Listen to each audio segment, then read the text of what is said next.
10 years. A whole decade. It's a long-ass time when you think about it, especially in the gaming industry. There's few titles that manage to, at least on their own steam, last that long. And I'm not referring to a franchise or a series running that long. I'm talking about an individual title, an individual entrance in a franchise. Well, this week, Planetside 2 crosses that milestone, and with it, we have an update to go over. G'day there once again viewers, your mate Kamikaze78 here, and today we return to Planetside 2 to have a look at the 10-year anniversary update.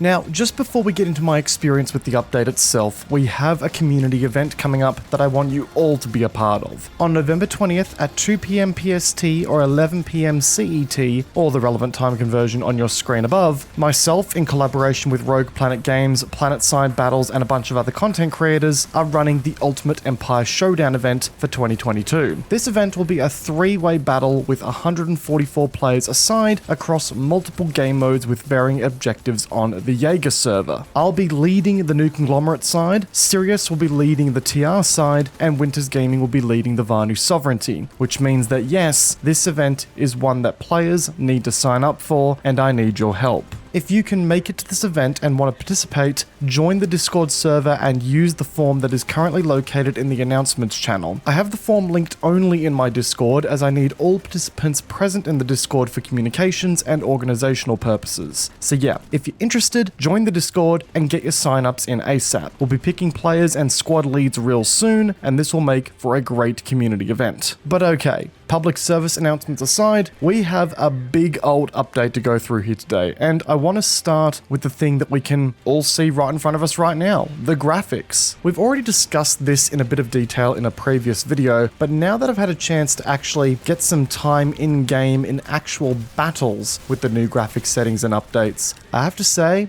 this shit looks good. I've always been a player to sacrifice some frame rates for higher end production quality on my videos by having the graphics settings set a little bit higher, and I've really got to say, it's been a while since the game has looked this good. Honestly, the game's visual palette now takes me back to the early days of Planetside 2, with the only thing really missing from those early days is the physics effects, but it's clear we aren't seeing those return anytime soon. The texture surfaces have seen major updates with reflectivity being amped up and colors being made to pop a little bit more. The overall grunge feeling of the game is now behind us, and I'm all about it. We've also got sharper anti-aliasing here now as well, which goes a long way to smooth the game out and make it look a bit more modern visually. And additionally, screen space reflections are here, which again makes metallic surfaces actually look a little bit more metallic. Skyboxes also got improved, and this is a big factor in making the game feel a little bit more like its original self from a visual perspective. It just makes the game pop and feel a bit more vibrant. Unfortunately though, there was one sacrifice between the PTS and this live version of the graphics update, that being the indoor lighting adjustments, which didn't make it to this build of the update due to some issues technically. The developers are hoping to bring this back in a future update, but we'll keep our eyes on that going forward. Now, unfortunately, as a result of these updates,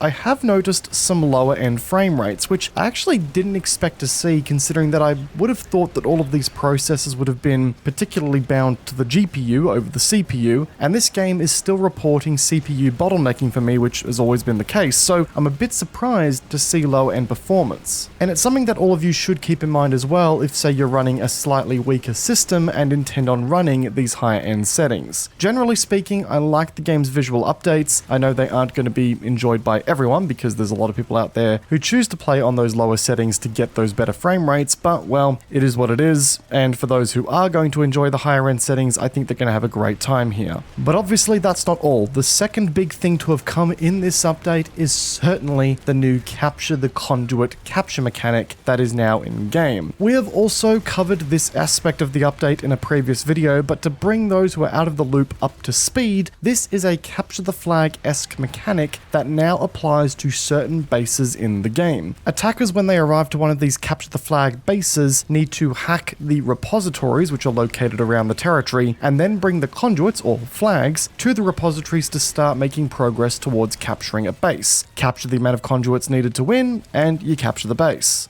Players who are attacking and pick up the conduits will get a small burst of speed for a short amount of time and a restoration of their shields, but no weapons are available to be used and some abilities will be disabled, or be weaker versions of their normal self. At this stage, 23 bases in the game have been converted to accommodate this style of gameplay, with the highest concentration of bases being on Esamir and Amerish. Indar and Osha in particular are not going to see much action with this new style of gameplay. Now, unfortunately, I was unable to attend the public test server playtest of this mechanic, and I haven't had a great deal of exposure to it yet in the live server environment either. However, I have a feeling I'm going to enjoy how the mode plays. It makes much better use of the entire base and surrounding territory, as opposed to just jam-packing the entire fight into a singular room with 3 doorways. I've said it many times before and I will say it again, one of Planetside 2's biggest problems is that it tries to compact huge 96 plus size battles into one room via its objective gameplay. And this Capture the Conduit mode goes a bit of a ways to expanding out the scope of where battles can occur in these territories, which is a great thing to see in my opinion. There's a lot more room for creative approaches to the objective here, and it keeps the battle from getting wrapped up over particular choke points. Generally, I think this is going to be fun to see in action a little bit. Now comes the challenge of ensuring that the base design that houses these objectives is well designed and capable of providing a smooth gameplay loop for this style of objective. Have the developers achieved this already? We'll soon find out. Now, additionally, and a more controversial change than I expected it to be, the Bastion has seen some functionality changes as well here. The Mauler cannons and the attack order for the Bastion are gone, and all I can say to that is hallelujah. In their place, the Bastion and its pilot now has the following abilities. Lockdown, which pauses the capture time of a base that is currently under siege from enemy forces. Assault, an attack order that provides an extra capture point to a base in favor of attacking forces to speed up the cap. And Anchor, which turns the Bastion into a faction-wide spawn point. And say what you will about these changes, but this is an objectively good change. The Bastion is no longer a flying Hesh machine that can just decimate fights left, right, and center. It's now a supportive,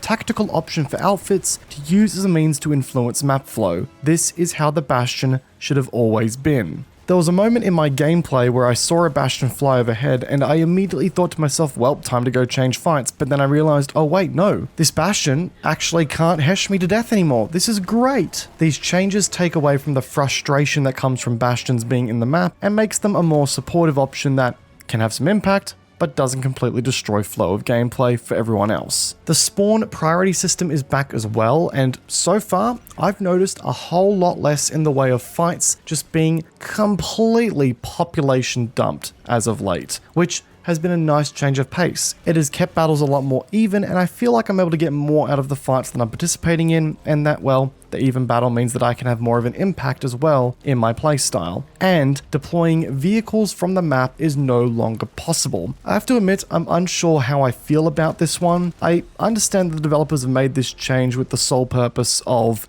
adding objective gameplay back to the terminals of the game. But regardless of that, I kind of viewed that feature as a quality of life feature and less so of a meta-defining feature or a gameplay-focused feature. It was just something that was nice to have, so to have it removed from the game now feels a bit alien, especially after having years of being able to spawn directly into a vehicle from the spawn screen. It's gonna take a little bit of time to get used to that change, if I may say so myself. But we've also got some balancing changes being done in this patch here as well, and look, it finally happened, guys. The NC6 Gauss Saw, and its spin-offs for that matter, the God Saw and the NC6S Gauss Saw, were nerfed. Now, the weapon sports a minimum damage of 143 as opposed to 167. Look, I'll be real, I saw this coming for a while. Rel himself alluded to this happening a little bit of time ago, and let's be honest with ourselves, guys, it kinda had to happen. Objectively, removing the NC bias from my perspective here, these weapons were extremely punishing as it stood, and being one of the only series of weapons, full auto weapons for that matter in the game, that were capable of 3-shot headshotting a target at any range made them a significant outlier.